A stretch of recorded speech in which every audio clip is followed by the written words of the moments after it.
ജീവമൊഴി കാൽവരിനാഥന്റെ സ്നേഹമൊഴി തിരുനിറത്താൽ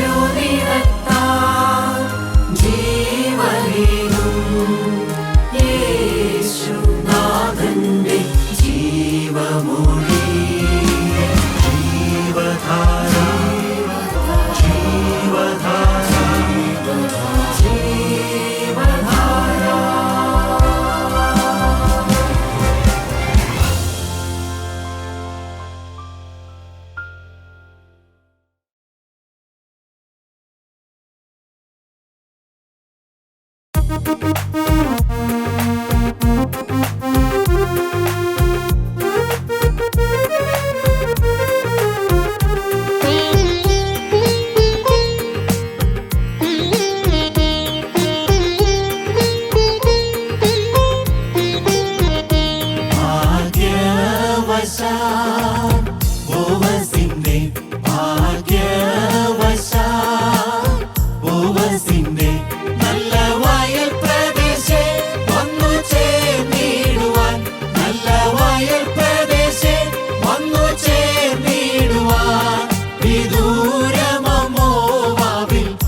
ഈ വയലിൽ ഒരു നാൾ നമ്മൾ ഈ വയലിൽ കാലപേറുപ്പുകിലോ ക്ഷണനേരമുള്ളിൽ കാലപേറുപ്പുകിലോ ക്ഷണനേരമുള്ളിൽ അളവു കൂടാതുള്ള യവകുമാരങ്ങളിൽ ഉടമസ്ഥരായിടുമേ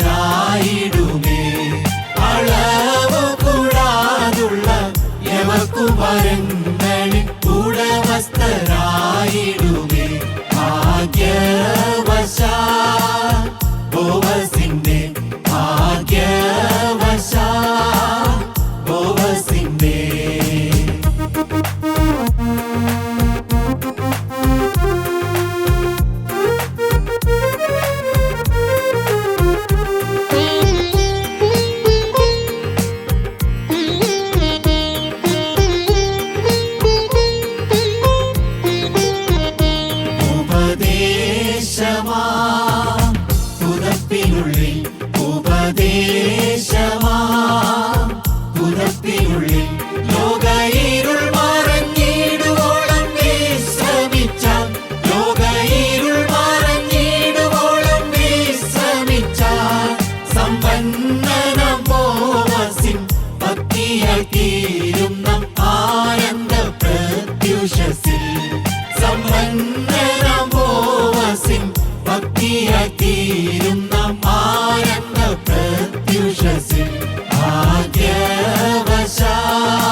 ദൈവ തിരുനാമത്തിന് മഹത്വം ഉണ്ടാകട്ടെ. കർത്താവായ യേശു ക്രിസ്തുവിൻ്റെ തിരുവചനത്തിൻ്റെ കീഴിലായിരിക്കാൻ നമുക്കൊരവസരം കൂടി കർത്താവ് തന്നിരിക്കുന്നു. ദൈവത്തെ നമുക്ക് സ്തുതിക്കാം, സ്തോത്രം ചെയ്യാം. തിരുവചനത്തിൻ്റെ ഉൽപ്പത്തി മുതൽ അവസാന ഭാഗം വരെയും നാം പഠിക്കുമ്പോൾ എന്നും മനുഷ്യന് ദൈവവചനം അനുസരിക്കാതിരിക്കുവാനുള്ള ഒരു ഹൃദയമാണുള്ളത്. വചനം അനുസരിക്കാൻ കഴിയുന്നില്ല, അല്ലെങ്കിൽ ദൈവവചനത്തിന് കീഴ്പ്പെട്ട് ജീവിക്കാൻ മനുഷ്യന് കഴിയാതെ പോകുന്നുവെന്ന് തിരുവചനം നമ്മെ പഠിപ്പിക്കുകയാണ്. ദൈവവചനത്തിന് കീഴ്പ്പെട്ട് ദൈവത്തിൻ്റെ വചനം അനുസരിച്ച് മനുഷ്യന് തൻ്റെ ജീവിതത്തെ ക്രമപ്പെടുത്തുവാൻ പലപ്പോഴും കഴിയുന്നില്ല, അല്ലെങ്കിൽ അതിനുവേണ്ടി മനുഷ്യൻ അത്യുത്സാഹം ചെയ്യുന്നില്ല എന്ന് തിരുവചനം നമ്മെ പഠിപ്പിക്കുന്നുണ്ട്. പാപിയായ മനുഷ്യനെ, അല്ലെങ്കിൽ തെറ്റിപ്പോയ, പാപത്തിൽ വീണുപോയ, ദൈവകൽപ്പന വിട്ട് മനുഷ്യൻ സ്വന്തം വഴികളിലേക്ക് പോകുമ്പോഴും ദൈവം മനുഷ്യനെ തേടി വരുന്നു എന്ന് തിരുവചനം നമ്മെ പഠിപ്പിക്കുന്നു. ഈ വേദപുസ്തകം മനുഷ്യന് തരുന്ന ആകെ സന്ദേശം അതാണിത്: പാപിക്ക് വീണ്ടെടുപ്പുണ്ട് എന്ന്. യേശുക്രിസ്തുവിലൂടെ ദൈവത്തിൻ്റെ മനുഷ്യനോടുള്ള സ്നേഹം മൂലം മനുഷ്യന് തെറ്റിപ്പോയെങ്കിലും മടങ്ങി വരുവാനും യഥാസ്ഥാനപ്പെടുവാനും വീണ്ടെടുപ്പ് പ്രാപിക്കുവാനും നിത്യജീവൻ്റെ ഓഹരിക്കാരനായി തീരുവാനും ഒരു കാലത്ത് അറിയാതെ തെറ്റിലൊക്കെ ജീവിച്ചു പോയെങ്കിലും ദൈവത്തോടു കൂടെ ജീവിക്കുവാൻ പിന്നെയും സാധ്യതയുണ്ട്, സാഹചര്യമുണ്ട്. ദൈവം മനുഷ്യനെ എന്നും അവൻ്റെ സ്നേഹത്തിലേക്ക് വിളിച്ചുകൊണ്ടിരിക്കുകയാണെന്ന് നമുക്ക് പഠിക്കാൻ കഴിയുന്നു. ഉൽപ്പത്തി പുസ്തകം 3-ാം അധ്യായത്തിൻ്റെ 9-ാമത്തെ വാക്യം നാം വായിക്കുമ്പോൾ അവിടെ ദൈവം മനുഷ്യനോട് ഒരു ചോദ്യം ചോദിച്ചു. വേദപുസ്തകത്തിൽ ആദ്യമായിട്ട് ദൈവം മനുഷ്യനോട് ചോദിക്കുന്ന ചോദ്യമാണ് നാം അവിടെ വായിക്കുന്നത്. വായിക്കാം നമുക്ക്. യഹോവയായ ദൈവം മനുഷ്യനെ വിളിച്ചു, നീ എവിടെ എന്ന് ചോദിച്ചു. യഹോവയായ ദൈവം മനുഷ്യനെ വിളിച്ചു. ഒരു ചോദ്യമാണ് ചോദിക്കുന്നത്. വിളിച്ചിട്ട് നീ എവിടെ എന്ന് ചോദിച്ചു. ദൈവം ആദാമിനോട് ചോദിക്കുകയാണ്, നീ എവിടെ എന്ന്, നീ എവിടെയാകുന്നു എന്ന്. ദൈവമക്കളെ, ദൈവത്തിന് നിശ്ചയമായും അറിയാം ആദാം എവിടെയാണെന്നും ആദാം എന്ത് ചെയ്യുകയാണെന്നും ആദാമിൻ്റെ അപ്പോഴുള്ള അവസ്ഥ എന്താണെന്നും എല്ലാം ദൈവത്തിനറിയാം. എന്നാൽ ദൈവം വിളിക്കുകയാണ്, നീ എവിടെയാകുന്നു എന്ന്. പ്രിയപ്പെട്ട, എക്കാലവും മനുഷ്യനോടുള്ള ദൈവത്തിൻ്റെ പ്രസക്തമായ ഒരു ചോദ്യമാണ് എന്ത്? നീ എവിടെയാകുന്നു എന്ന്. പ്രിയപ്പെട്ട, എന്താണ് അതിൽ നിന്ന് മനസ്സിലാക്കേണ്ടത്? നീ എവിടെ നിൽക്കുന്നു, അല്ലെങ്കിൽ നീ എവിടെ ഇരിക്കുന്നു എന്നല്ല. നിന്റെ ഹൃദയത്തിൽ ഇപ്പോൾ എന്നോടുള്ള മനോഭാവം എന്താണ്? ഞാനും നീയുമായിട്ടുള്ള ബന്ധം എന്താണ്? എനിക്ക് നിന്നോടുള്ള ആ സ്നേഹത്തെ പ്രതി നീ എന്നെ സ്നേഹിക്കുന്നുണ്ടോ? നീ എന്നോടുകൂടെയാണോ? നിന്റെ ഹൃദയം എൻ്റെ ഹൃദയത്തോട് പറ്റിച്ചേർന്നാണോ ജീവിക്കുന്നത്? നിന്റെ ഹൃദയത്തിൻ്റെ അവസ്ഥ എന്താണ്, അല്ലെങ്കിൽ നിന്റെ ഈ ആത്മാവിൻ്റെ അവസ്ഥ എന്താണെന്ന് നീ അറിയുന്നുണ്ടോ എന്ന് ദൈവം ആദാമിനോട് ചോദിച്ച ചോദ്യമാണ്, നീ എവിടെയാകുന്നു എന്ന്. നീ എവിടെയാകുന്നു? പ്രിയപ്പെട്ടവരെ, ആദാം സ്വന്തമായി ആ നഗ്നതയെല്ലാം മറയ്ക്കുവാൻ അത്തിയില കൂട്ടിത്തുന്നി നഗ്നത മറച്ചുവെങ്കിലും ആദാമിന് തേജസ്സിനുള്ളവനായ നിത്യനായ തൻ്റെ സൃഷ്ടാവായ ദൈവത്തിൻ്റെ സന്നിധിയിലേക്ക് വരുവാനുള്ള ധൈര്യമില്ലാതെ പോയി, അല്ലെങ്കിൽ ദൈവത്തോടൊരു ഭയം ആദാമിൻ്റെ ഉള്ളിൽ കടന്നുവെന്നുവെന്ന് ഈ വേദഭാഗം വായിക്കുമ്പോൾ നാം കാണുന്നുണ്ട്. ഭയമില്ലാതിരുന്നിടത്ത് ആദാമിനും ഹവ്വായ്ക്കും ഭയമുളവായി എന്ന്. പ്രിയപ്പെട്ട, എന്തുകൊണ്ടാണ് ദൈവം ഒരു കൽപ്പന മാത്രമേ ആദാമിന് കൊടുത്തിരുന്നുള്ളൂ? എന്ത്? നീ ചെയ്യരുതേ എന്ന്. അനേക കാര്യങ്ങൾ ചെയ്യാൻ ദൈവം ആദാമിനെ ഏദൻ തോട്ടത്തിലാക്കിയെങ്കിൽ ഒരു കാര്യം ദൈവം പ്രത്യേകം പറഞ്ഞിരുന്നു, ഇത് നീ ചെയ്യരുത്, ഈ കൽപ്പന നീ ലംഘിക്കരുത്, ഇത് ലംഘിച്ചാൽ നീ മരിച്ചു പോകുമെന്ന് ദൈവം ആദാമിനോട് പറഞ്ഞിരുന്നു. ദൈവം എല്ലാ സുഖ സൗകര്യങ്ങളും എല്ലാ സ്വാതന്ത്ര്യവും ജീവിത സൗകര്യങ്ങളും എല്ലാം കൊടുത്തുവെങ്കിലും ദൈവം മനുഷ്യന്റെ മുമ്പിൽ ഒരു കൽപ്പന, അല്ലെങ്കിൽ ഒരു ന്യായപ്രമാണം, അല്ലെങ്കിൽ ഒരു അതിർവരമ്പ്, ഒരു പ്രമാണം അവൻ്റെ മുമ്പിൽ വെച്ചിരുന്നു. ഈ തിരുവചനം നാം പഠിക്കുമ്പോൾ എക്കാലത്തും ദൈവം തൻ്റെ മക്കളുടെ മുമ്പിൽ പ്രിയപ്പെട്ട പ്രമാണങ്ങൾ വയ്ക്കുന്നുണ്ട്, അതിർവരമ്പുകൾ വയ്ക്കുന്നുണ്ട്. ലംഘിക്കരുതാത്ത നിയമങ്ങൾ മനുഷ്യന് നൽകിയിട്ടുണ്ട്. അതൊന്നും മനുഷ്യന് ഭാരമുള്ളവയല്ല. എന്നാൽ മനുഷ്യന്റെ ഉള്ളിലിരിക്കുന്ന ആ പിശാചിന്റെ ആത്മാവ് മനുഷ്യനെ എപ്പോഴും ദൈവകൽപ്പന ലംഘിക്കുവാനും ദൈവം വെച്ച അതിർവരമ്പുകൾക്ക് അപ്പുറത്തേക്ക് കടന്നു പോകാനുമുള്ള ആ വാഞ്ചയും ദാഹവും മനുഷ്യഹൃദയത്തെ എപ്പോഴും ഭരിക്കുകയാണ്. പ്രിയപ്പെട്ടവരെ, ആദാമിൻ്റെ ചരിത്രം നാം പഠിക്കുമ്പോൾ ആദാമിൻ്റെ ജീവിതത്തിൽ ഒരിക്കലും സംഭവിക്കരുതാത്ത പാപമാണ് ആദാമിൻ്റെ ജീവിതത്തിൽ കടന്നു വന്നത്. ആദാമിനോട് ഒരു കാര്യം മാത്രമേ ദൈവം പറഞ്ഞിരുന്നുള്ളൂ, ആ തോട്ടത്തിൻ്റെ നടുവിൽ നിൽക്കുന്ന നന്മതിന്മകളെക്കുറിച്ചുള്ള തിരിച്ചറിവിന്റെ വൃക്ഷഫലം നീ തിന്നരുത്.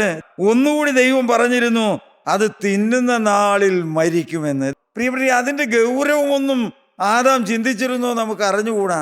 ആ വൃക്ഷഫലം തിന്നുന്ന നാളിൽ നീ മരിക്കുമെന്നാണ് ദൈവം ആദാമിനോട് പറഞ്ഞിരുന്നത്. നാം വായിക്കുമ്പോൾ മനസ്സിലാക്കുന്നുണ്ട്, ഹൗവായെ പിശാച് ഉപായത്താൽ വഞ്ചിച്ച് ആ വൃക്ഷഫലം ഹൗവ തിന്നു, ആദാമിനും കൊടുത്തു. ആ വൃക്ഷഫലം ഇരുവരും തിന്നു കഴിഞ്ഞപ്പോൾ അവിടെ രേഖപ്പെടുത്തി വെച്ചിട്ടുണ്ട്, അവരുടെ കണ്ണു തുറന്നു എന്ന്. അതുവരെ അവർ കണ്ടതുപോലെയല്ല പിന്നെ കാണുന്നത്, അല്ലെങ്കിൽ അതുവരെയുള്ള അവരുടെ അനുഭവമല്ല പിന്നീടുള്ളവരുടെ ജീവിതത്തിൽ ഉണ്ടാകുന്നത്. പാപം ജീവിതത്തിൽ വരുമ്പോഴുള്ള ആ മനുഷ്യന്റെ മനോഭാവവും മനുഷ്യന്റെ കാഴ്ചപ്പാടുകളും എല്ലാം മാറിപ്പോവുകയാണ്. പ്രിയപ്പെട്ടവരെ, പാപം ഹൃദയത്തിലേക്ക് കടന്നു വരുമ്പോൾ ദൈവത്തോടുള്ള ഒരു ഭയമാണ് മനുഷ്യന്റെ ഉള്ളിൽ കടന്നു വരുന്നത്. ഒന്നാമത്, ദൈവത്തിൽ നിന്ന് ഓടിയകലുവാനുള്ള ഒരു ഹൃദയവാഞ്ച മനുഷ്യനിൽ കടന്നു വരികയാണ്. പ്രിയപ്പെട്ടവരെ, വെളിച്ചത്തിന്റെ അടുക്കിലേക്ക് വരാൻ ഇരുളിന് കഴിയാതിരിക്കുന്നത് പോലെ പാപത്തിൽ വീണുപോയ മനുഷ്യൻ വെളിച്ചമാകുന്ന തേജസ്സാകുന്ന ആ ക്രിസ്തുവിനോട് അല്ലെങ്കിൽ ദൈവത്തോട് അടുത്തു വരാൻ കഴിയാതെ അവൻ്റെ ഹൃദയം അകന്നുപോയിക്കൊണ്ടിരിക്കുന്ന അനുഭവം. പ്രിയപ്പെട്ട, അതാണ് നാം ഇവിടെ പഠിക്കുന്നത്. പാപം ചെയ്തപ്പോൾ അവരുടെ ഹൃദയത്തിൻ്റെ യഥാർത്ഥമായ അവസ്ഥ, അല്ലെങ്കിൽ അവർ നഗ്നരാണെന്നുള്ള ആ അവസ്ഥ ഇവർ തിരിച്ചറിഞ്ഞു, അവർ ഭയപ്പെട്ടു പോയി എന്ന്. നമ്മുടെ ജീവിതത്തിലേക്ക് തിരിഞ്ഞു നോക്കണം. നമ്മുടെ ജീവിതത്തിൽ ഇപ്പോൾ ദൈവം ചോദിക്കുകയാണ്, മകനെ നീ എവിടെയാണ്, മകളെ നീ എവിടെയാണ്, നിന്റെ ഹൃദയത്തിൻ്റെ അവസ്ഥ എന്താണ്, നിന്റെ ആത്മാവിൻ്റെ അവസ്ഥ എന്താണ്, ഞാനും നീയുമായിട്ടുള്ള ബന്ധം എന്താണ്, നിനക്ക് എന്നോട് സ്നേഹമുണ്ടോ, നീ എന്നോട് ചേർന്നാണോ ഇരിക്കുന്നത് എന്ന് ചോദിക്കുമ്പോൾ നമ്മുടെ ഹൃദയത്തിൻ്റെ അവസ്ഥ എന്താണ്? പ്രിയപ്പെട്ടവരെ, നാം ഭയപ്പെട്ട്, പാപം കണ്ട് ഭയപ്പെട്ട്, കഴിഞ്ഞകാല ജീവിതത്തിൽ വന്നുപോയി വീഴ്ചകളിലേക്ക് നോക്കി ഭയപ്പെട്ട്, അല്ലെങ്കിൽ ഇന്ന് നമുക്ക് ജയിക്കാൻ കഴിയാത്ത പാപങ്ങളിലേക്ക് നോക്കി നാം ഭയപ്പെട്ട് പുറകോട്ട് മാറി നിൽക്കുന്നവരാണോ? വെളിച്ചത്തിലേക്ക് വരാൻ കഴിയാതെ വണ്ണം പ്രിയപ്പെട്ടവരെ നാം ഇളിലേക്ക് മറഞ്ഞു പോകുന്ന അനുഭവമാണോ? നാം ചിന്തിച്ചു നോക്കണം. പ്രിയപ്പെട്ടവരെ, ആദാമിനും ഹൗവായ്ക്കും ദൈവത്തിൻ്റെ അരികിലേക്ക് വരാൻ കഴിഞ്ഞില്ല. അവർ നഗ്നരായതുകൊണ്ട്, അവരുടെ സ്വന്തം ബുദ്ധി കൊണ്ട് അവർ അത്തിയില കൂട്ടി തുന്നി. എന്നാൽ ദൈവസന്നിധിയിലേക്ക് വരാൻ അവർക്ക് കഴിയുന്നില്ല. പ്രിയപ്പെട്ടവരെ, ഇത് വളരെ ചിന്തനീയമായ ഒരു കാര്യമാണ്. മനുഷ്യൻ ഇന്നും അവൻ്റെ പാപത്തെ മറയ്ക്കുവാൻ അവൻ്റെ ചിന്ത കൊണ്ട്, അല്ലെങ്കിൽ അവൻ്റെ ബുദ്ധി കൊണ്ട്, അല്ലെങ്കിൽ പ്രിയപ്പെട്ടവരെ പാരമ്പര്യങ്ങൾ കൊണ്ട്, സഭകൾ പഠിപ്പിക്കുന്ന പല കാരണങ്ങൾ കൊണ്ട്, പാരമ്പര്യങ്ങളിലും പിതാക്കന്മാരിലുമെല്ലാം ഊന്നി നിൽക്കുന്നത് കൊണ്ട് മനുഷ്യൻ എപ്പോഴും അവൻ്റെ സ്വന്തം വഴികളിലൂടെ അവൻ്റെ പാപത്തെ മറയ്ക്കാൻ വളരെ പരിശ്രമിക്കുന്നുണ്ട്. പ്രിയപ്പെട്ടവരെ, പാപത്തിൽ നിന്ന് മോചനം, അല്ലെങ്കിൽ പാപം പരിഹരിച്ച് കിട്ടണം, ദൈവപ്രസാദം കിട്ടണമെന്ന് മനുഷ്യൻ എപ്പോഴും ചിന്തിക്കുന്നുണ്ട്. എന്നാൽ അതിൻ്റെ യഥാർത്ഥമായ വഴി എന്താണെന്നോ, എങ്ങനെയാണ് ദൈവത്തോട് അടുക്കേണ്ടതെന്നോ മനുഷ്യൻ അറിയുന്നില്ല. ദൈവമക്കളെ, അത്തിയില കൂട്ടി തുന്നിയത് കൊണ്ട് ദൈവസന്നിധിയിലേക്ക് കടന്നു ചെല്ലുവാനുള്ള ധൈര്യം അവർക്ക് കിട്ടിയില്ല.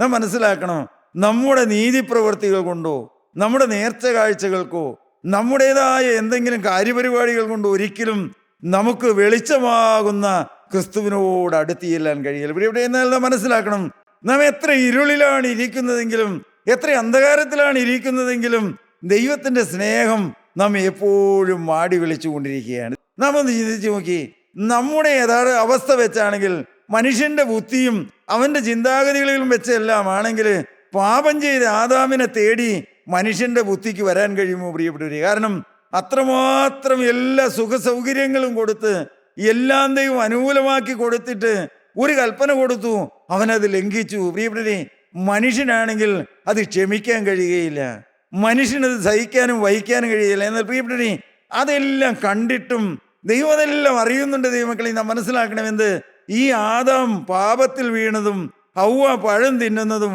ആദാമിന് കൊടുക്കുന്നതും പാമ്പ് ഏതൻ തോട്ടത്തിലേക്ക് കടന്നു ചെല്ലുന്നതും ഇതെല്ലാം ദൈവം കണ്ടിട്ടുണ്ട്. പ്രിയപ്പെട്ടവരെ, പുറപ്പാട് പുസ്തകത്തിൽ നാം വായിക്കുന്നുണ്ട്, മോശ പർവ്വതത്തിൽ ദൈവസന്നിധിയിൽ ഇരുന്ന് പ്രിയപ്പെട്ടവരെ ന്യായപ്രമാണമാകുന്ന 10 കൽപ്പന ദൈവം എഴുതി കൊടുക്കുമ്പോൾ ദൈവം മോശയോട് പറയുന്നൊരു കാര്യമുണ്ട്, പാളയത്തിലുള്ള ജനം അവർ വിഗ്രഹാരാധികളായി തീർന്നു, അവർ വഷളത്വത്തിലേക്ക് പോയിരിക്കുന്നു, നീ വേഗം ഇറങ്ങി ചെല്ലുക. ദൈവമക്കളെ, ദൈവം എല്ലാം കാണുന്നുണ്ട്. ആദാമിൻ്റെ അപ്പോഴുള്ള അവസ്ഥയും അവൻ്റെ ഉള്ളിലെ ഭയവും എല്ലാം ദൈവം അറിയുന്നുണ്ട്. എന്നാൽ ദൈവത്തിൻ്റെ സ്നേഹം ദൈവമക്കളെ പതിവ് പോലെ എന്നും വെയിലാറുമ്പോൾ ഏതൻ തോട്ടത്തിൽ ഇറങ്ങി വന്ന ആ ദൈവത്തിൻ്റെ സ്നേഹം അന്നും ഇറങ്ങി വന്നു. ആദാമിനെ ദൈവം വിളിക്കുകയാണ്. തോട്ടത്തിൽ ദൈവം നടക്കുന്ന കാലൊച്ച കേട്ട് പ്രിയപ്പെട്ടവരെ, ദൈവത്തിൻ്റെ സൃഷ്ടികളായ മനുഷ്യൻ ഭയപ്പെട്ട് വൃക്ഷങ്ങളുടെ ഇടയിൽ ഇരിക്കുകയാണ്. ആ മറഞ്ഞിരിക്കുന്നവനെ ദൈവം വിളിക്കുകയാണ്, നീ എവിടെയാകുന്നു എന്ന്, നീ എവിടെയാകുന്നു എന്ന്. ദൈവമക്കളെ, നമ്മുടെ ഹൃദയത്തിലേക്ക് നോക്കിയിട്ട് നമുക്ക് പറയാൻ കഴിയുമോ, ഞാൻ എവിടെയാണ് മറഞ്ഞിരിക്കുന്നതെന്ന്, ഞാൻ ഏത് ഇരുളിലാണ് ഒളിഞ്ഞിരിക്കുന്നതെന്ന്, ഞാൻ ഏത് പാപത്തിലാണ് മറഞ്ഞിരിക്കുന്നതെന്ന്? ആദാമിനെ വിളിച്ച ദൈവത്തിൻ്റെ സ്നേഹം. നഗ്നനാണെങ്കിലും പ്രിയപ്പെട്ടവരെ, അവൻ ഭയപ്പാടുള്ളവനായി എങ്കിലും ദൈവം അവനെ വിളിക്കുകയാണ്. നാം മനസ്സിലാക്കേണ്ട ഒരു കാര്യമുണ്ട് ഇവിടെ. ഈ ഭയം നമ്മുടെ ഉള്ളിലുണ്ടെങ്കിൽ നാം ഓർത്തുകൊള്ളണം, നമുക്ക് ദൈവവുമായിട്ടൊരു ബന്ധമില്ല എന്ന്, ദൈവത്തിൻ്റെ ആത്മാവ് നമ്മുടെ ഉള്ളിലില്ല എന്ന്. പ്രിയപ്പെട്ടവരെ, ഭയം പാപത്തിൽ നിന്നുളവാകുന്നതാണ്. ഇവിടെയാണ് വേദപുസ്തകത്തിൽ ആദ്യമായിട്ട് ഭയം വന്നു എന്ന്, ആദാമും ഹവ്വയും ഭയപ്പെട്ടു പോയി എന്ന്. പ്രിയപ്പെട്ടവരെ, ഈ ഭയം അനേകം മനുഷ്യരെ ഭരിച്ചിരിക്കുന്ന, ഗ്രഹിച്ചിരിക്കുന്ന വലിയൊരു വിപത്താണ്. എനിക്ക് രോഗം വരുമോ, എനിക്ക് നാളെ കഷ്ടകാലം വരുമോ, എൻ്റെ ജീവിതത്തിൽ എന്തെങ്കിലും അനർത്ഥങ്ങൾ വരുമോ, അല്ല ഏതെങ്കിലും ഉപദ്രവങ്ങളൊക്കെ എനിക്ക് ആരെങ്കിലും ചെയ്തിട്ടുണ്ട്, ഇങ്ങനെയുള്ള അനേക ഊഹാഭോഗങ്ങൾ, ഭയപ്പാടുകൾ മനുഷ്യനെ ഭരിച്ചുകൊണ്ടിരിക്കുക. എന്തുകൊണ്ടാണ് പ്രിയപ്പെട്ടവരെ ഈ ഭയപ്പാടെല്ലാം കടന്നു വരാൻ കാരണം? നാം ദൈവത്തിൽ നിന്നകന്ന് പാപത്തിൽ ജീവിക്കുന്നത് കൊണ്ടാണ്. ദൈവങ്ങളിൽ നമ്മുടെ അടിസ്ഥാനം ഈ തിരുവചനമാണ്, നമ്മുടെ പ്രമാണം ഈ തിരുവചനമാണ്. നാം മനസ്സിലാക്കണം പ്രിയപ്പെട്ടവരെ, നമ്മുടെ ദൈവം കർത്താവ് നമുക്ക് തന്നിരിക്കുന്ന ഈ പ്രമാണത്തിനെതിരായിട്ടുള്ള ഒരു ചിന്തകളോ ആലോചനകളോ നമ്മുടെ ഹൃദയത്തിൽ വരുമ്പോൾ, പ്രിയപ്പെട്ടവരെ, ദൈവം ആ കാര്യത്തെക്കുറിച്ച് എന്താണ് പറഞ്ഞിരിക്കുന്നതെന്ന് ആ വചനം നമ്മുടെ നാവിലെടുക്കണം. പ്രിയപ്പെട്ടവരെ, ദുഷ്ടന്റെ ചിന്തകളുടെ മുമ്പിൽ ദൈവത്തിൻ്റെ വചനം കൊണ്ട് നമുക്ക് നേരിടാൻ കഴിയണം. ആദാമിനെ ദൈവം വിളിച്ചു, നീ എവിടെയാകുന്നു എന്ന്. ആദാമിൻ്റെ ജീവിതത്തിൽ ലഭിക്കാമായിരുന്ന ആ സൗഭാഗ്യം അതാ നഷ്ടപ്പെടുത്തി കളഞ്ഞു എന്ന്. ആദാമിന് വേണമെങ്കിൽ യഥാസ്ഥാനപ്പെടാമായി. ദൈവമക്കളെ, നാം മനസ്സിലാക്കണം, ദൈവസ്നേഹം എപ്പോഴെല്ലാം നമ്മെ തേടി വരുന്നുണ്ടോ, ആ ശബ്ദം നമ്മുടെ കാതുകളിൽ എപ്പോഴെല്ലാം നാം കേൾക്കുന്നുണ്ടോ, നമുക്ക് യഥാസ്ഥാനപ്പെടാനുള്ള അവസരമാണ് പ്രിയപ്പെട്ടവരെ. ആദാമും ഹവ്വയും ആ അവസരം പ്രയോജനപ്പെടുത്തിയില്ല. ആ അവസരം വേണ്ടതുപോലെ പ്രയോജനപ്പെടുത്താൻ അവർക്ക് കഴിഞ്ഞില്ല. എന്താണ് പ്രിയപ്പെട്ടവരെ കാരണം?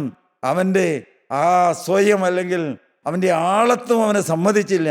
എനിക്ക് തെറ്റുപറ്റിയെന്ന് പറയാനുള്ള, ഞാൻ വീണുപോയി കർത്താവേ എന്ന് പറയാൻ, ഞാൻ പാപം ചെയ്തു പോയി എന്ന് പറയാൻ, നിന്റെ കൽപ്പന ഞാൻ ലംഘിച്ചു പോയി എന്ന് പറയാൻ, അരുതേ എന്ന് പറഞ്ഞ ആ വൃക്ഷഫലം ഞാൻ തിന്നുപോയി എന്ന് പറയാൻ, എൻ്റെ ആത്മാവിൻ്റെ തേജസ് നഷ്ടപ്പെട്ടു പോയി എന്ന് പറയാൻ, ഞാൻ നഗ്നനായി പോയി എന്ന് പറയാൻ, എനിക്ക് ഭയം കടന്നു എന്ന് പറയുവാൻ, നിന്നോടുകൂടെ നടക്കാൻ എനിക്ക് ധൈര്യമില്ലാതെയായി പോയി എന്ന് പറയാൻ അവനൊരു എളിമയില്ലാതെ പോയി. ദൈവമക്കളെ, നാം മനസ്സിലാക്കണം, നമുക്കൊരിക്കലും എളിമയില്ലാതെ പോകരുത്. ദൈവസന്നിധിയിലേക്ക് അടുത്ത് എന്ന് എളിമയോടെ, തകർന്നതും നുറുങ്ങിയതുമായ ഹൃദയത്തോടെ നമ്മുടെ തെറ്റുകളെ ഏറ്റുപറയുവാൻ, നമ്മുടെ കുറവുകളെ ഇറക്കി വയ്ക്കുവാൻ, കർത്താവിൻ്റെ കരുണയ്ക്ക് വേണ്ടി പ്രാർത്ഥിക്കുവാൻ പ്രിയപ്പെട്ടവരെ നാം ഒരിക്കലും വിമുഖരായി തീരരുത്. നാം ഒരിക്കലും പുറകോട്ട് മാറരുത്. പ്രിയപ്പെട്ടവരെ, തെറ്റ് പറ്റാവുന്ന ജീവിതമാണ് മനുഷ്യ ജീവിതം. എന്നാൽ തെറ്റ് പറ്റുമ്പോൾ നാം ഓടി ഒളിക്കുകയല്ല, നാം ഭയപ്പെട്ട് പിന്മാറുകയല്ല, പിന്നെയോ നാം കർത്താവിൻ്റെ അരികിലേക്ക് കടന്നു എന്ന്, കർത്താവേ എന്നെ കഴുകണമേ, നിന്റെ തിരുരക്തം കൊണ്ട് എന്നെ ഒരിക്കൽ കൂടി കഴുകണമേ, എനിക്ക് തെറ്റ് പറ്റിയെന്ന് പറയും. ദൈവമക്കളെ, ഞാൻ നിങ്ങളോട് പറയട്ടെ, തെറ്റ് പറ്റിയെന്ന് പറയുന്ന ഒരു മനുഷ്യനെയും തള്ളിക്കളയുന്നവനല്ല ദൈവം. ദൈവമക്കളെ, ഞാൻ ഈ മാനസാന്തരപ്പെട്ട് 1994 കൂട്ടായ്മയിൽ വന്ന ആദ്യത്തെ കൊല്ലത്തെ കൂട്ടായ്മയുടെ കൺവെൻഷന്, അന്ന് കൺവെൻഷൻ നടന്നത് പ്രിയപ്പെട്ട സീമാത്തി സാറിൻ്റെ മുറ്റത്തായിരുന്നു. ഞങ്ങളുടെ ദേശത്ത് നിന്ന് കുറേ എല്ലാവരും പണിയാൻ പോയ കൂടെ അന്ന് ഞാനും പോയി. ഞാൻ ആ കൊല്ലം മാനസാന്തരപ്പെട്ടു വന്നാൽ ദൈവമക്കളെ അന്ന് അവിടെ ചെന്നു. മാത്യു സാറ് പറഞ്ഞു, അതിൻ്റെ വീടിൻ്റെ മുമ്പിൽ ഗേറ്റിൻ്റെ 2 വശത്തും പന പോലെ വലിയ ഉയരത്തിൽ നിൽക്കുന്ന ഒരു വാഴ നിൽപ്പുണ്ടായിരുന്നു. ഇതിൻ്റെ ഉണങ്ങിയ കൈകളൊക്കെ ഒന്ന് വെട്ടിക്കളയുമോ, വലിയ മരമാണ്, കയറാനൊന്നും കുഴപ്പം. അപ്പോൾ എൻ്റെ കൂടെ വന്ന ഒരു സഹോദരൻ അതിൽ കയറി ആ കൈയൊക്കെ വെട്ടി. ദൈവമക്കളെ, ആ കൈ വെട്ടിയിട്ടപ്പോൾ ആ ഗേറ്റിൻ്റെ മുകളിലിരുന്ന ആ ലൈറ്റ്, ആ ഡൂം, അത് പൊട്ടി തകർന്നു പോയി. അവിടെ മുമ്പുണ്ടായിരുന്ന എനിക്ക് പരിചയമുള്ളവരൊക്കെ അവിടെ ഉണ്ടായിരുന്നു. അവർ ഞങ്ങളോട് പറഞ്ഞു, ഇനി ഇന്നിവിടെ നിൽക്കണ്ട, പൊക്കോ, ഇനി ഇന്നിവിടെ നിൽക്കണ്ട, കാരണം സാർ അവിടെ ഇല്ല, സാറ് പോയിരിക്കുക, ഇനി നിങ്ങൾ ഇന്നിവിടെ നിൽക്കണ്ട, വരുമ്പോൾ വഴക്ക് വരുന്നു. ദൈവമക്കളെ, ഞാൻ ആലോചിച്ച് നോക്കി, ഇന്ന് വേണമെങ്കിൽ പോരാം, പിന്നെ പിറ്റേ ദിവസം അങ്ങോട്ട് ചെല്ലണ്ടേ. ദൈവമക്കളെ, ഞാൻ അവിടെ നിന്നു. ഞാൻ ആ ഗേറ്റിൻ്റെ അടുത്ത് നിന്ന് മാറാതെ അതിലൊക്കെ നടന്നു. മാത്യു സാറ് വന്നപ്പോൾ കാറിൽ നിന്ന് ഇറങ്ങിയപ്പോൾ തന്നെ ഞാൻ പറഞ്ഞു, ഇങ്ങനെ ഒരു പണ്ടത്തരം പറ്റി, അബദ്ധം പറ്റി, ആ ലൈറ്റ് പൊട്ടിപ്പോയി എന്ന്. ദൈവമക്കളിൽ നിങ്ങൾക്ക് കേൾക്കണമോ? ദൈവത്തിന് സ്തോത്രം. അതൊന്നും സാരമില്ല എന്നും അപ്പോൾ തന്നെ ആ ഡൂമ അവിടെ മേടിച്ചിടുവാനുള്ള ക്രമീകരണങ്ങളൊക്കെ ചെയ്തു. ദൈവമക്കളിൽ ഞാൻ പറഞ്ഞ് മനസ്സിലായോ? നമുക്ക് എന്തെല്ലാം കുറവ് വരുമ്പോഴും തെറ്റുപറ്റുമ്പോഴും ഞാൻ വീണുപോയി എന്ന് നമുക്ക് ബോധ്യം വരുമ്പോഴും നമുക്ക് ധൈര്യത്തോടെ അടുത്ത് ചെല്ലാൻ ഒരു കൃപാസനമുണ്ട് ദൈവമക്കളെ. ആരും ഭയപ്പെടണ്ട, ആരും നിരാശപ്പെട്ട് പിന്മാറണ്ട. ധൈര്യത്തോടെ നമുക്ക് ആ കൃപാസനത്തിൻ്റെ അടുക്കിലേക്ക് ചെന്ന് നമ്മുടെ ഹൃദയം പകരാൻ കഴിയണം, നമ്മുടെ കുറവുകളെ ഏറ്റുപറയാൻ കഴിയണം. ദൈവമക്കളെ, എത്ര തെറ്റുപറ്റിയാലും എത്ര പ്രാവശ്യം വീണാലും നമുക്ക് ചെല്ലാം ആ പാദപീഠത്തിലേക്ക്. ആദാമിൻ്റെ ജീവിതത്തിൽ അനേക ശാപങ്ങളും ഭൂമിക്കും മനുഷ്യനും എല്ലാം ശാപം വാങ്ങി ആദാം ഏദൻ തോട്ടത്തിൽ നിന്ന് പുറത്തായി പോയി എന്ന് വായിക്കുന്നുണ്ട്. ഇവിടെ നമുക്ക് വായിക്കാം ഉൽപ്പത്തി പുസ്തകം 4:9. പിന്നെ യഹോവ കയീനോട്, നിന്റെ അനുജനായ ഹാബേൽ എവിടെ എന്ന് ചോദിച്ചത്. ദൈവം രണ്ടാമത് ചോദിച്ച ചോദ്യം ആദാമിൻ്റെ മക്കളായ കായീനും ഹാബേലും പ്രിയപ്പെട്ടവരെ നാം വായിക്കുന്നുണ്ട്. അതിൽ ഹാബേലിനെ കായീൻ അടിച്ചു കൊന്നു പ്രിയപ്പെട്ടവരെ. അതിനുശേഷം ദൈവം കായീനോട് ചോദിക്കുന്ന ചോദ്യമാണ് നാം വായിച്ചു കേട്ടത്. പിന്നെ യഹോവ കായീനോട്, നിന്റെ അനുജനായ ഹാബേൽ എവിടെയെന്ന് ചോദിച്ചതിന്, ഞാൻ അറിയുന്നില്ല, ഞാൻ എൻ്റെ അനുജൻ്റെ കാവൽക്കാരനോ എന്ന് പറഞ്ഞു. നിന്റെ അനുജനായ ഹാബേൽ എവിടെയെന്ന് നിത്യനായ ദൈവം കായീനോട് ചോദിക്കുമ്പോൾ കായീൻ പറഞ്ഞ ഉത്തരം നാം കേട്ടു നോക്കി. ഞാൻ അറിയുന്നില്ല എന്ന് പറയുക മാത്രമല്ല, പിന്നെയോ ഞാൻ അവൻ്റെ കാവൽക്കാരനാണോ, ഞാനാണോ അവൻ്റെ സൂക്ഷിപ്പുകാരൻ. ദൈവമക്കളെ, എന്ത് അഹങ്കാരത്തോടെയുള്ള ധാർഷ്ട്യത്തോടെയുള്ള ചോദ്യമാണ് ദൈവത്തോട് ചോദിച്ചത്. എല്ലാം അറിഞ്ഞുകൊണ്ട് തന്നെയാണ് ദൈവം വന്നത്. എന്താണ് പ്രിയപ്പെട്ടവരെ? കായീൻ ഹാബേലിനെ കൊല്ലുവാനുണ്ടായ കാരണം അത് അസൂയയാണ്. പ്രിയപ്പെട്ടവരെ, എൻ്റെ ആ യാഗത്തിൽ ദൈവം പ്രസാദിച്ചില്ല, ഹാബേലിൻ്റെ യാഗത്തിൽ ദൈവം പ്രസാദിച്ചു എന്നുള്ള ആ ഒരു അസൂയയിൽ നിന്ന്, ആ ഒരു കോപത്തിൽ നിന്നുളവായതാണ് അത് കൊലപാതകത്തിലേക്ക് നയിച്ചത്. പ്രിയപ്പെട്ടവരെ, കായീനിലും അവൻ്റെ വഴിപാടിലും ദൈവം പ്രസാദിച്ചില്ല. അതിന് മുകളിൽ നാം വായിക്കുന്നുണ്ട്, ഹാബേലിലും അവൻ്റെ വഴിപാടിലും ദൈവം പ്രസാദിച്ചു. ദൈവമക്കളെ, കായീൻ കൊടുത്ത ആ വഴിപാട് വസ്തുവിലോ അല്ലെങ്കിൽ ഹാബേൽ കൊടുത്ത ആ ആട്ടിൻകുട്ടിയിലോ അല്ല ദൈവം പ്രസാദിച്ചത്. നാം മനസ്സിലാക്കണം ദൈവമക്കളെ, ആ കൊടുത്ത വ്യക്തിയിലാണ് ദൈവം പ്രസാദിക്കേണ്ടത്. ദൈവമക്കളെ, കൊടുക്കുന്ന വസ്തുവിലല്ല, പിന്നെയോ കൊടുക്കുന്ന വ്യക്തിയിൽ പ്രസാദമില്ലെങ്കിൽ എത്ര വില കൂടിയത് എന്തെല്ലാം കൊടുത്താലും ദൈവം അതിൽ പ്രസാദിക്കുകയില്ല. പ്രിയപ്പെട്ടവരെ, ആ കൊടുക്കുന്ന വ്യക്തിയുടെ ഹൃദയമാണ് ദൈവം നോക്കുന്നത്. ഹാബേലിലും അവൻ്റെ വഴിപാടിലും ദൈവം പ്രസാദിച്ചു, കായീനിലും അവൻ്റെ വഴിപാടിലും ദൈവം പ്രസാദിച്ചില്ല. ദൈവത്തിന് സ്തോത്രം. 5 മുതൽ വായിച്ചേ. കയീനിലും അവൻ്റെ വഴിപാടിലും പ്രസാദിച്ചില്ല. കയീന് ഏറ്റവും കോപമുണ്ടായി, അവൻ്റെ മുഖം വാടി. കോപമുണ്ടായപ്പോൾ എന്തുണ്ടായി? കായീൻ്റെ മുഖം വാടി, അവൻ്റെ ഹൃദയത്തിലെ സന്തോഷം പോയി. അനുജനായ ഹാബേലിനെ കൊന്നിട്ടും അവനൊരു എളിമ വന്നില്ല, അവനാ കുറ്റം സമ്മതിക്കാനുള്ള മനസ്സ് വന്നില്ല. അവൻ ദൈവത്തോട് ചോദിച്ച ചോദ്യമാണെന്ത്? എൻ്റെ അനുജൻ്റെ കാവൽക്കാരനാണോ ഞാനെന്ന്. അതിൻ്റെ താഴ്ത്തു വായിച്ചോ. എന്നാറേ യഹോവ കായീനോട്, നീ കോപിക്കുന്നത് എന്തിന്? നിന്റെ മുഖം വാടുന്നതും എന്ത്? നീ നന്മ ചെയ്യുന്നുവെങ്കിൽ പ്രസാദമുണ്ടാകുകയില്ലയോ? നീ നന്മ ചെയ്യുന്നില്ലെങ്കിലോ പാപം വാതിൽക്കൽ കിടക്കുന്നു. ദൈവം ഒരു മുന്നറിയിപ്പ് കൊടുക്കുകയാണ്. എന്ത്? നീ നന്മ ചെയ്യുന്നില്ലെങ്കിലോ പാപം വാതിൽക്കൽ കിടക്കുന്നു. പ്രിയപ്പെട്ടവനെ, ആ കൊലപാതകത്തിലേക്ക് അവനെ നയിക്കുവാനുള്ള കോപം അവൻ്റെ ഉള്ളിൽ വന്നപ്പോഴാണ് ദൈവം അവനെ മുന്നറിയിപ്പ് കൊടുത്തത്. പാപം വാതിൽക്കൽ കിടക്കുന്നു. വായിച്ചോ. അതിന്റെ ആഗ്രഹം നിങ്കലേക്കാകുന്നു. അതിന്റെ ആഗ്രഹം നിങ്കലേക്കാകുന്നു, നിന്നോടാകുന്നു. നീയോ അതിനെ കീഴടക്കണമെന്ന് കൽപ്പിച്ചു. ദൈവത്തിന് സ്തോത്രം. ദൈവം മുന്നറിയിപ്പ് കൊടുത്തതാണ്. എന്ത്? പാപം വാതിൽക്കൽ കിടക്കുന്നുണ്ട് കായീനെ, നീ അതിനെ കീഴടക്കണം, നീ അതിനെ ജയിക്കണം, നീ അതിൻ്റെ മേൽ ജയം കൊള്ളണമെന്ന്. എന്നാൽ ദൈവമക്കളെ, കായീന് ആ കോപത്തിൽ നിന്ന് ദൈവസന്നിധിയിൽ എളിമപ്പെടാൻ കഴിഞ്ഞില്ല. നാം വായിക്കുന്നുണ്ട്, മുന്നറിയിപ്പ് കിട്ടിയെങ്കിലും കായീൻ തൻ്റെ അനുജനായ ഹാബേലിനെ വയലിലേക്ക് കൊണ്ടുപോയി അവിടെ വെച്ച് കയർത്ത് അവനെ കൊന്നുകളഞ്ഞു എന്ന്. വേദപുസ്തകത്തിലെ 1ാമത്തെ കൊലപാതകമാണ് പ്രിയപ്പെട്ടവരെ. തുടർന്ന് ഈ ലോകത്തിലേക്ക് നാം നോക്കുമ്പോൾ ഇന്ന് എന്തുമാത്രം കൊലപാതകങ്ങൾ നടക്കുന്നു പ്രിയപ്പെട്ടവരെ, എന്തുമാത്രം അതിക്രമങ്ങൾ നടക്കുന്നു പ്രിയപ്പെട്ടവരെ. ലോകം കൊലപാതകങ്ങളിലും അതിക്രമങ്ങളിലും പ്രിയപ്പെട്ടവരെ ദൈവം വെറുക്കുന്ന പ്രവൃത്തികളിലും ഇന്ന് നിറഞ്ഞു നിൽക്കുകയാണ്. ഹാബേൽ എവിടെയെന്ന് ചോദിച്ചതിന് ഞാൻ അറിയുന്നില്ല എന്ന് പറഞ്ഞു. ദൈവത്തിൻ്റെ ചോദ്യത്തിൻ്റെ മുമ്പിൽ കായീന് എളിമപ്പെടാൻ കഴിഞ്ഞില്ല. കായീന്റെ ചരിത്രവും നാം പഠിക്കുമ്പോൾ പ്രിയപ്പെട്ടവരെ ചില ശാപങ്ങളെല്ലാം കായീനും കിട്ടി. എന്നാൽ ദൈവമക്കളെ അവസാനം നാം വായിക്കുന്നുണ്ട് 15-ാമത്തെ വാക്യത്തില് കായീനെ കാണുന്നവർ ആരും കൊല്ലാതിരിക്കേണ്ടതിന് യഹോവ അവനൊരു അടയാളം വെച്ചു. എന്തടയാളമാണെന്ന് തിരുവചനത്തിലെങ്കിലും രേഖപ്പെടുത്തിയാൽ കായീനെ ആരും കൊന്നുകളയാതിരിപ്പാൻ ദൈവം അവന് ഒരടയാളം വെച്ചു എന്ന്. രണ്ടാമത് ചോദിച്ചത് കായീനോടാണ്, നിന്റെ അനുജനായ ഹാബേൽ എവിടെയെന്ന്. വായിക്കാം നമുക്ക് 2 രാജാക്കന്മാരുടെ പുസ്തകം 5-ാം അധ്യായത്തിന്റെ 25-ാമത്തെ വാക്യം നമുക്ക് വായിക്കാം. പിന്നെ അവൻ അകത്ത് കടന്നു യജമാന്റെ മുമ്പിൽ നിന്നു. എന്നാറേ എലീശ അവനോട്, ഗേഹസിയെ, നീ എവിടെ പോയിരുന്നു എന്ന് ചോദിച്ചു. അടിയൻ എങ്ങും പോയില്ല എന്ന് അവൻ പറഞ്ഞു. ദൈവത്തിന് സ്തോത്രം. എന്നാറേ എലീശ അവനോട്, ഗേഹസിയെ, നീ എവിടെ പോയിരുന്നു എന്ന് ചോദിച്ചു. അടിയൻ എങ്ങും പോയില്ല എന്ന് അവൻ പറഞ്ഞു. അതിന് ദൈവപുരുഷൻ അതിന് അവൻ, ആ പുരുഷൻ രഥത്തിൽ നിന്ന് ഇറങ്ങി നിന്നെ എതിരേറ്റപ്പോൾ എൻ്റെ ഹൃദയം നിന്നോട് കൂടെ പോന്നിരുന്നില്ലയോ? ദൈവത്തിന്റെ പ്രവാചകനായ എലീശ തൻ്റെ ദാസനായ ഗേഹസിയോട് ചോദിക്കുന്ന ചോദ്യമാണ്.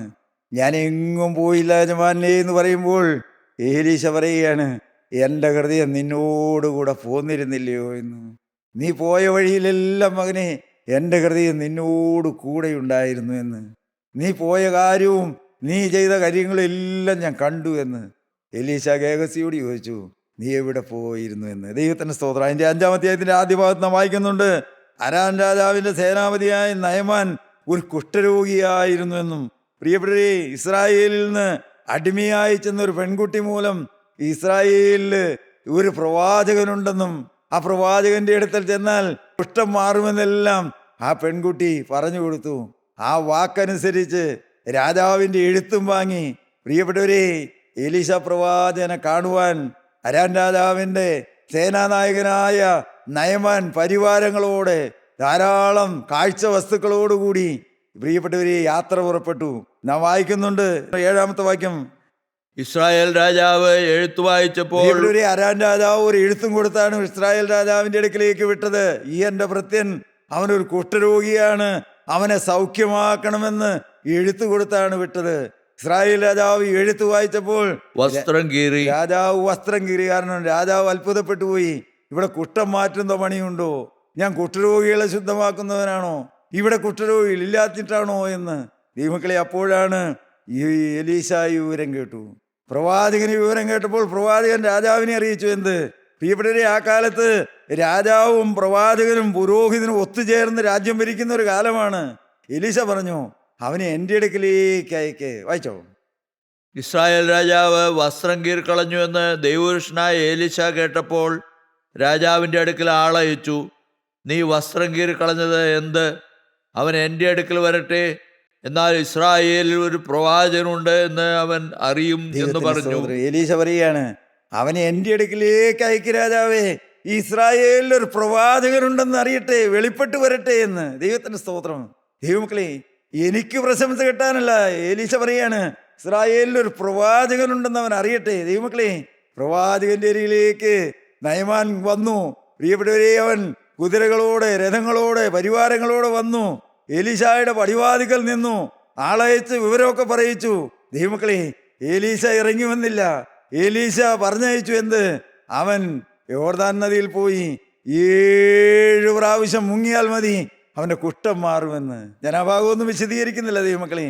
അതൊന്നും നയമാൻ അത്ര താല്പര്യമുള്ള കാര്യമായിരുന്നില്ല. എന്നാൽ കൂടെ വന്നവർ പറഞ്ഞതുകൊണ്ട് നയമാൻ, പ്രിയപ്പെട്ടവരെ, അവൻ 7 പ്രാവശ്യം മുങ്ങി അവന്റെ ദേഹം ഒരു കുഞ്ഞിന്റെ പോലെ പ്രിയപ്പെട്ടവരെ സൗഖ്യമുള്ളവനായി എന്നും വായിക്കുന്നുണ്ട്. ദൈവത്തിന്റെ സ്തോത്രം.